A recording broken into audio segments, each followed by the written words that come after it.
Hi, this is Eric Metcalf, and you're watching The Unhappy Hour. Broadcasting to you live from the Milky Way galaxy, the solar system, planet Earth, North America, the United States of America, California, Los Angeles to be specific. Hello, everybody, and welcome to another episode of The Unhappy Hour here on the TNAM Broadcasting Network. My name is Brian Engelman, and I'm going to be your host, as I have been for the past 7 years. I am pleased once again to bring back guest Zak Baris. Zak has been talking sports with us, specifically Cleveland Cavaliers stuff, for a very long time. Zak, the Cleveland Cavaliers have now tied the series against the Boston Celtics 2-2. I believe you were at the game tonight. Tell me your impressions of what you saw. I was. I was very impressed with how it came out. J.R. Smith was fantastic. Hold on, Zak. Zak, how are you holding the phone? It was hard to hear you there. Hold on, I'm going to put my headphones. Okay, that's sounding a little bit better. I think you were saying J.R. Smith was fantastic? I'll be putting my headphones. Hold on. Sure thing. I didn't realize I would need them. Hear me now? Yes, sir. Okay. So I thought J.R. Smith came out with a lot of aggressiveness tonight. He looked great. Kyle Korver was even playing decent defense. They played a good game defensively today. And you got to give them credit. They got Marcus Morris into foul trouble right away. He had 5 fouls midway through the third quarter. It was an impressive game for them. Absolutely. And then another epic performance from LeBron James. We're so spoiled by the consistency of the great performances we see from him night in and night out. Game 3, it was Pete Havlicek style wicked passes with English on them even. What did you see out of LeBron tonight? Like I said, it's so easy to overlook what we get out of him. But what was it like tonight with him putting the team in command throughout, the first half and ultimately closing it out after a rough third quarter? What did you see from him? He was unbelievable. He does everything. I mean, Brian, he's hitting these shots now with no effort, it looks like. And, he just looks so good. I mean, someone uploaded a picture, it was funny, of 5 white Celtics players. It was like Kevin McHale, a couple others. It's like Jordan got swept by these guys twice. And like a bunch of dorky Celtics players back in the 80s, and it was like, he's on a whole nother level. He really is.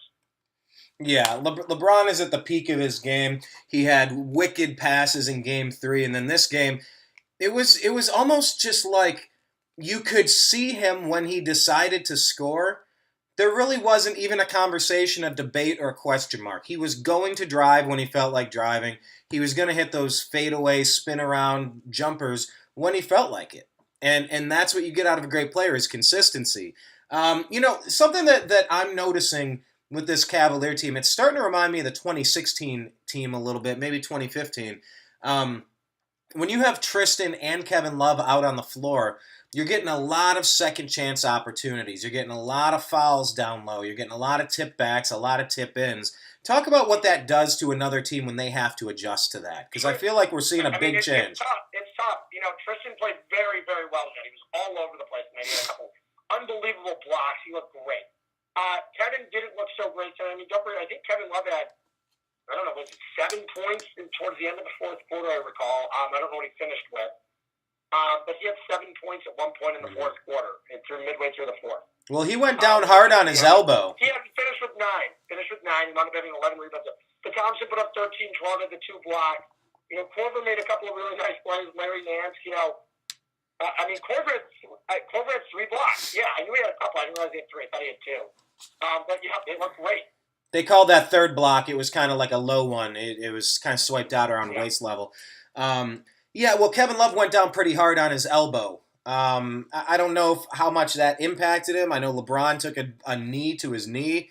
You have those moments where you take a deep breath and you just go, okay, are you all right? Are you all right? Are you okay? You okay? And I guess being healthy is so important. But, I don't want to look ahead. I definitely don't want to look ahead to anything in the Western Conference. But when I'm seeing Tristan and Kevin Love banging down below, and I'm seeing LeBron up top with JR and Korver, sharp shooting, and I really see a team that might not be stacked with top-notch superstars necessarily, but what I see is a team that can definitely win the games.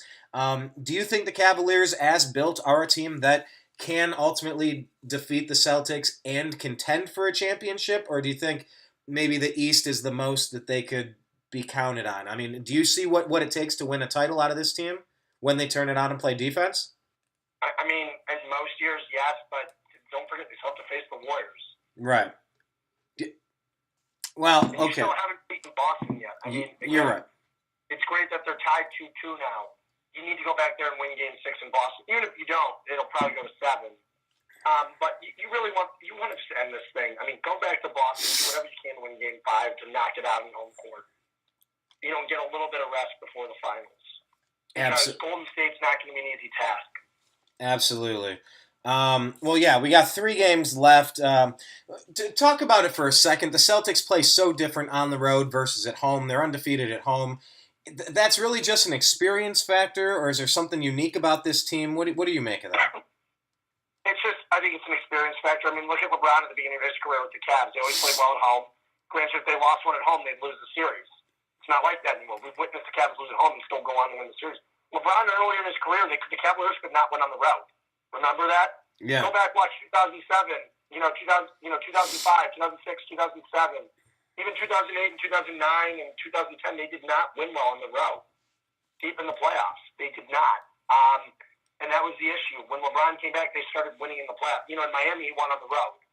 And then Cleveland, since he's come back, they've won on the road, which is definitely good. This team doesn't scare me when they're on the road. I know that you go in there and win.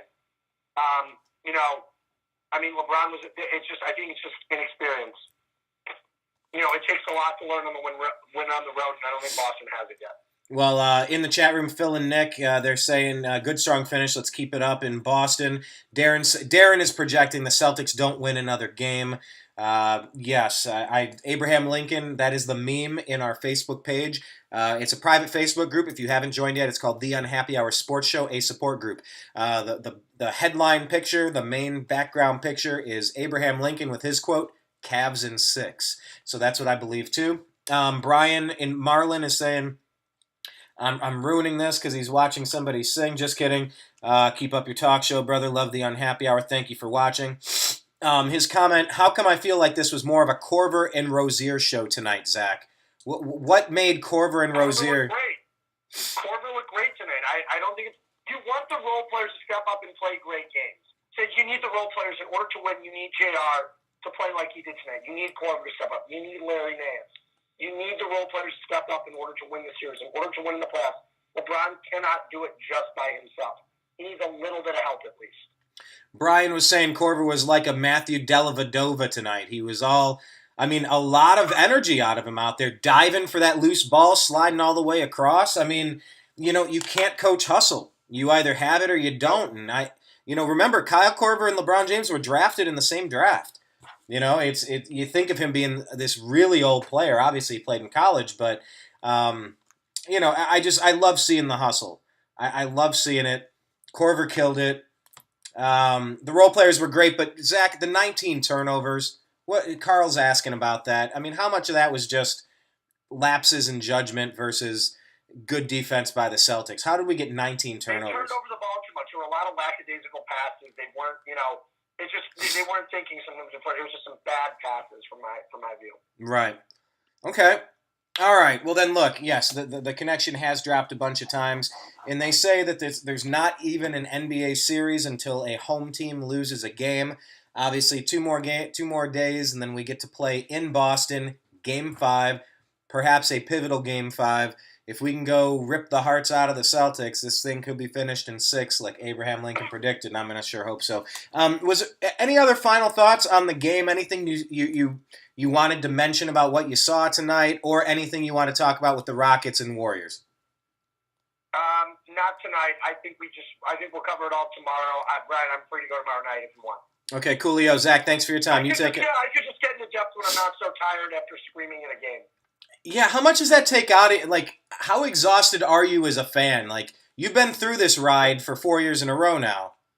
I mean, is it still just as hype as it ever was, or is it just kind of waiting for? I would say year one. I mean, I'll never forget year one in the playoffs. But year two, 2016 was the year. Like, you knew when we were healthy in 16 that they were just going to win it. In 16, it was so loud, but they were they were literally beating the snot out of every opponent in 16. Mm-hmm. And then they lost the shortage round, and they came back here for Game 5, And as soon as they cleaned Toronto's clock in Game 5, they're like, they're going to go and win this title. They're going to win it.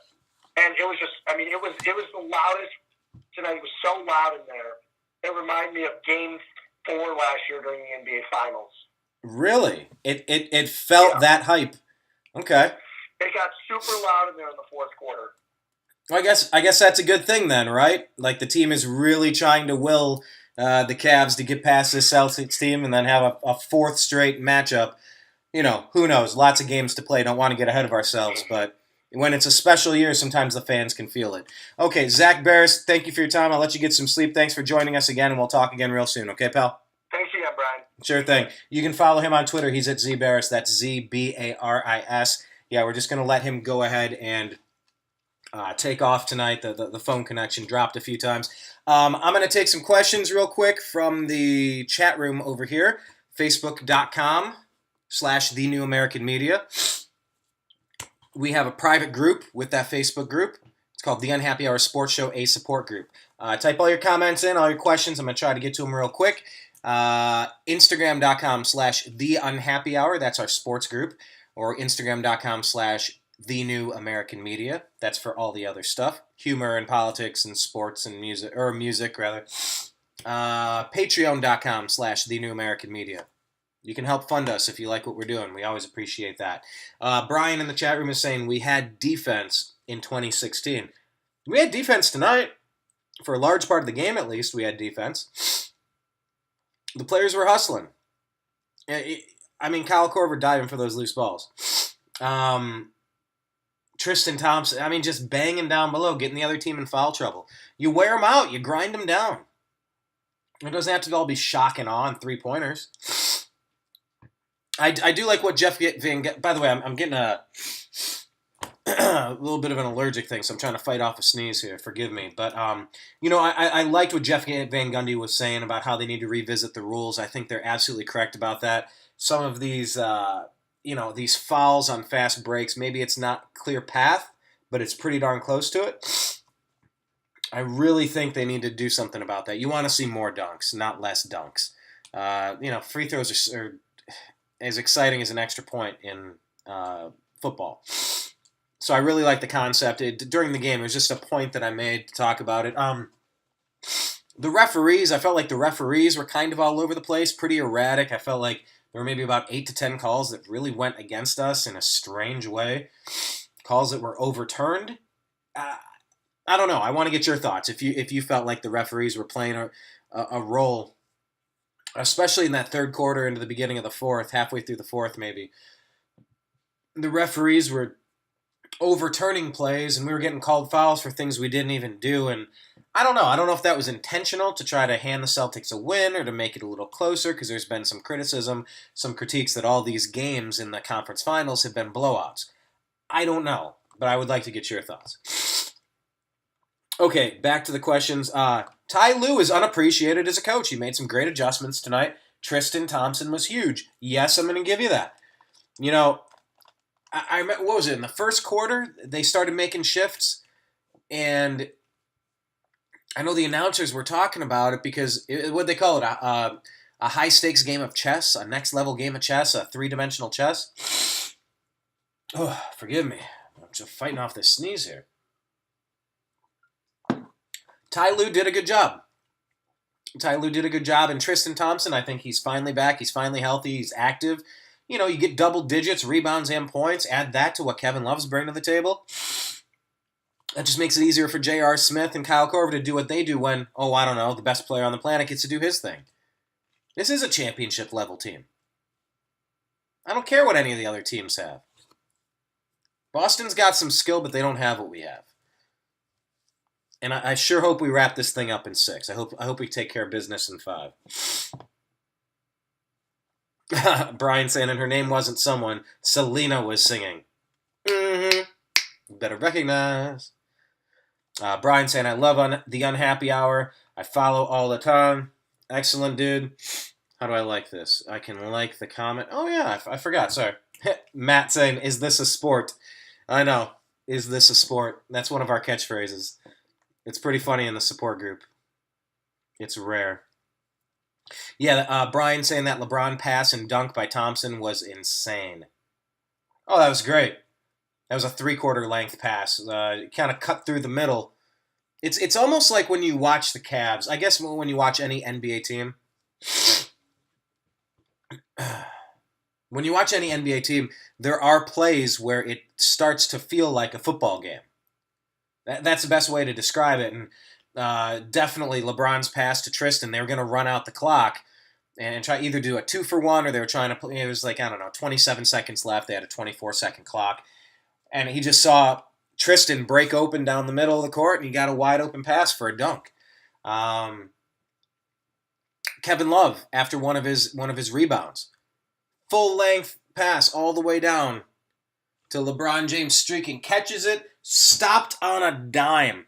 The stop of LeBron James was almost as impressive as the box out and the reach to go up and get the ball, to then stop on a dime, to then put in the hoop, put the ball in the hoop. Lots of really talented plays tonight. Lots of high-level, high-skill plays tonight. Brian saying, finally Thompson came out and played like the $86 million man. He's not really worth it, though.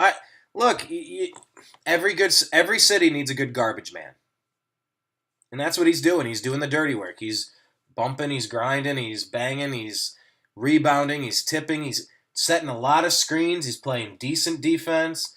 And he's wearing the other team out. Wear them out. That's what you want. Let him get into those wrestling matches. Don't leave that all for LeBron. Refs could easily call a game more so than a baseball game. Yeah, I don't want to get hung up on it, but really, that 19-point lead down to a 7-point lead or 6-point lead or 9-point lead, whatever it got down to, it seemed like several of those plays were phantom fouls by the Cavs, reversals of things that were called that were overridden by the other ref. Just some silly stuff. It's something worth going back and watching. I don't know if you noticed that live like I did, but I think the referees, in a way, they really let them play, and then in another way, the only times they were impacting the game were always to help the Boston Celtics. I don't know what that was all about. Here we go. Brian is saying Boston has 3 first-round draft picks starting. You're going to have to be good if you have that. Yeah. Boston's future is bright, but they're going to have some interesting decisions with Gordon Hayward and Kyrie Irving coming back. What do you do with that team? Danny Ainge will trade veterans away. I don't know. What you've seen, is that the type of team that can win an Eastern Conference and contend for a championship? I don't know. You know, I feel like in a way sports fans were robbed of the Kyrie Irving versus LeBron James Eastern Conference Finals here, but LeBron might have had his finest season because he had to. And Kyrie's out because Kyrie gets injured a lot. It's been a long, strange season. If it ends up taking us to the finals, so be it. I'll take it however we get there. Any chance in a 7-game series to win 4 and win a title, that's what you hope for. You hope for that all year long. You hope that that's the ultimate destination of where you're going to. Brian saying start Kyrie, trade Gordon. I mean, maybe you got to maximize your talent level. You got to maximize, the mix of young guys and veterans. The Cavaliers thing for a long time has been, you can't give LeBron James rookies. You got to give him players that are proven professionals that understand how to. They get the ins and outs. Even just from a functionality standpoint, you need players that have been around the block. You don't want to be surprised. You don't want people to fall. You don't want people to have missteps, public and private. You don't want to have immaturity mess with the team chemistry. So, is Kyrie the next D Rose? That's a really good question. Is Kyrie Irving the next Derrick Rose? Let's wait till next season. If he bounces back and has a good, strong season and postseason, maybe you could avoid that. But if he gets another injury, you're either resilient or you're fragile. And Kyrie definitely has the fragile persona. Final question here from Brian.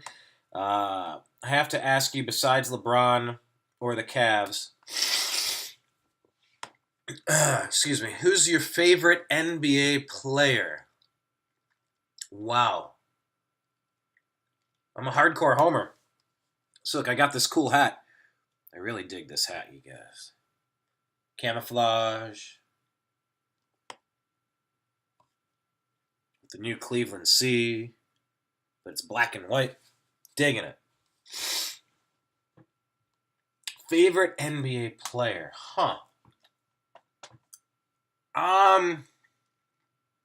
Wow. You got CP3.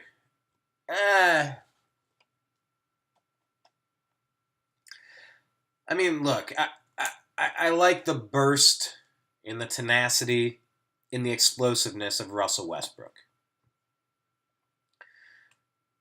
I like the size, the length, and the all-around game of Anthony Davis.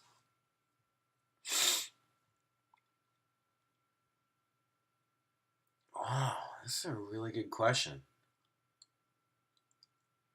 I'm trying to float through the league. I mean, Harden and Curry can make circus shots. They can make a lot of shots. I don't love their game. That's Snake Durant.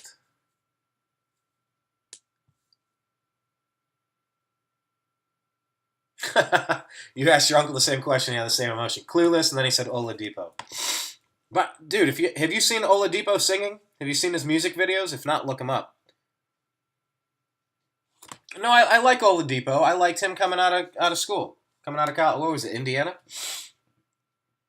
I've liked his game for a few years now. Who do I like in the NBA? It's a great question. In your comments, give me your top 5 players. The people watching this video, tell me your top 5 players. My top 5. LeBron James is number 1. Oh, who do I like?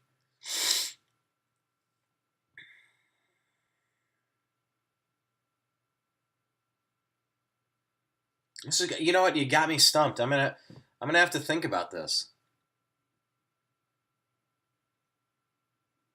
Who do I like? Which players? I've seen Ben Simmons have a couple of really good games. I've seen Embiid be dominant. Can they be dominant and consistently? I don't know. The jury's still out. But what I saw out of Ben Simmons and Joel Embiid, I went, whoa, okay. Okay, wait a second. You're saying LeBron, Reggie Miller, Jordan. Are we saying of all time? Or are you saying currently? Your favorite NBA player? I thought we were going currently. I was just thinking about currently. Yo, yeah, it'd be different. I'd put Dennis Rodman up there for his energy, his tenacity. Okay, you know what? I'm going to think about this offline. So here's the 2 questions. If you're watching after the fact, your top 5 players currently, current NBA players. Then your top 5 all-time NBA players. If we're going all-time, I mean, got to go with Mark Price. Hell, I like Terrell Brandon a lot. But Mark Price, I mean, Iverson was street ball to the max. I loved that. Geez, all-time or... Yeah, I mean, Jordan's got to be there all-time. Hands down. Just... When Jordan was done, I said, there's no one ever going to come close to this. This is the best thing I've ever seen. And then I've been treated to 11 of the best years of basketball of my life. And 4 years that I'd rather forget. Because I root for laundry. Those Miami years were very tough for me. They made me a Dallas Mavericks fan for a year, though. The Dallas Mavaliers. The Cavricks. All-time game. I like Charles Barkley. I always liked Charles Barkley. Hakeem. I really liked Hakeem. Are we going all-time favorite players?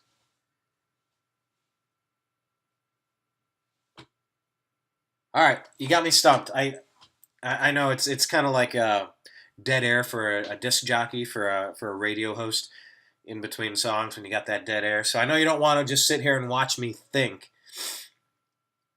So I'll think about this off camera, but leave your comments. Your top 5 current players and your top 5 all-time players. Type them below.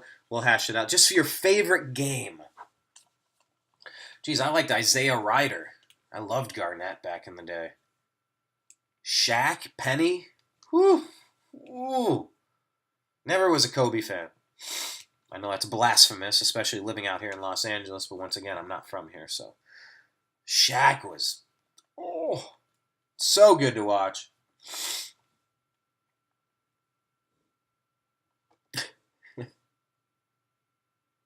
Latrell Sprewell. Yeah, Penny Hardaway was good. Ooh, Jason Williams.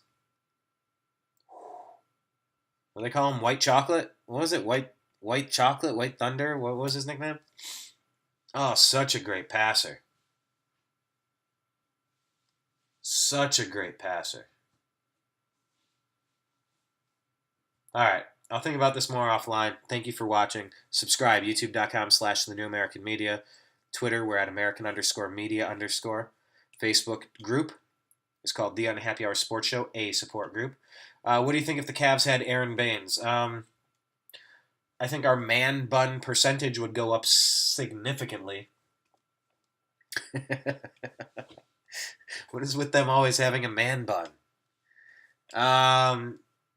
Yeah, all right, Baines has some skills. Who I liked watching Valanciunas. When he was on, he was definitely impacting the game for the Raptors.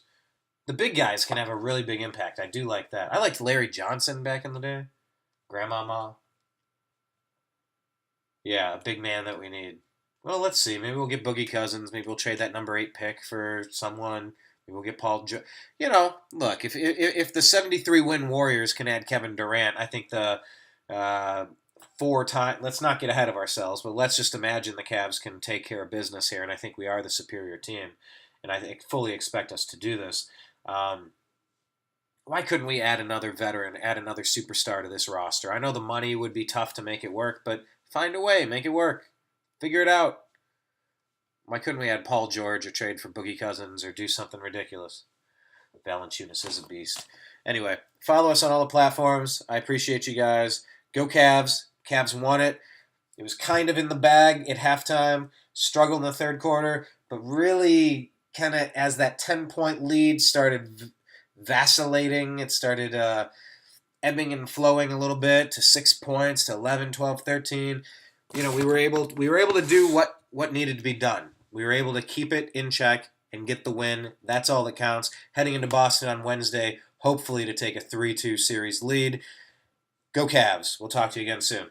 Take care, guys. Good night.